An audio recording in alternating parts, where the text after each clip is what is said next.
Mega young hero Sai Dharam Tej నిన్న రాత్రి జరిగిన విన్నర్ సక్సెస్ మీట్లో మాట్లాడుతూ తనకు గతంలో పవన్ ఇచ్చిన సలహాను బయటపెట్టి పవన్ అభిమానులకు మరింత చేరువ కావడానికి ప్రయత్నించాడు.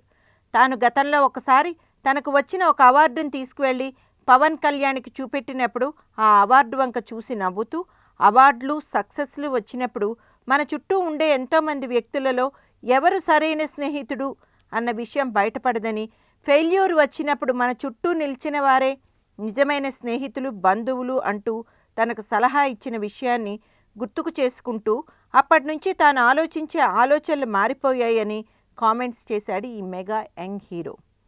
దీంతో తనకు గెలుపు ఓటమి సమానంగా మారిపోయాయని అంటూ, కేవలం తాను నటించే సినిమాల గురించి కష్టపడే విషయం గురించి మాత్రమే ఆలోచిస్తాను అంటూ తాను గెలుపు ఓటమిలకు అతీతం అన్న సంకేతాలు ఇచ్చాడు. ఇదే సందర్భంలో ఈ సినిమాలో హీరోయిన్గా నటించిన రకుల్ గురించి మాట్లాడుతూ, తాను ఇంకా ఎంత కష్టపడాలో రకుల్ ప్రీతిని చూసి నేర్చుకుంటున్నాను అంటూ రకుల్ను ఆకాశానికి ఎత్తేశాడు.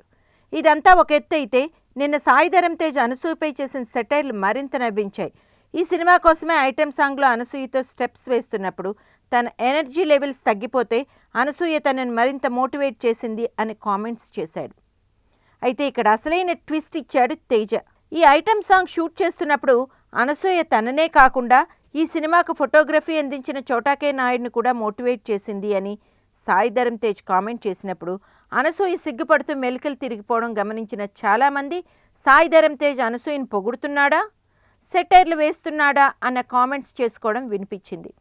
నిన్నటి వేడుకలో తేజ్ తన ముగ్గురు మామయ్యలను సమానంగా పొగుడుతూ వారి ముగ్గురు అభిమానాన్ని పొందడమే కాకుండా మొత్తం మెగా అభిమానుల అందరి అభిమానాన్ని పొందే విధంగా సాయి ధరమ్ తేజ్ వ్యవహరిస్తున్న తీరు అతడి వ్యూహాత్మక తెలివితేటలు తెలియచేస్తోంది అని ఇండస్ట్రీలో కామెంట్స్ వినిపిస్తున్నాయి.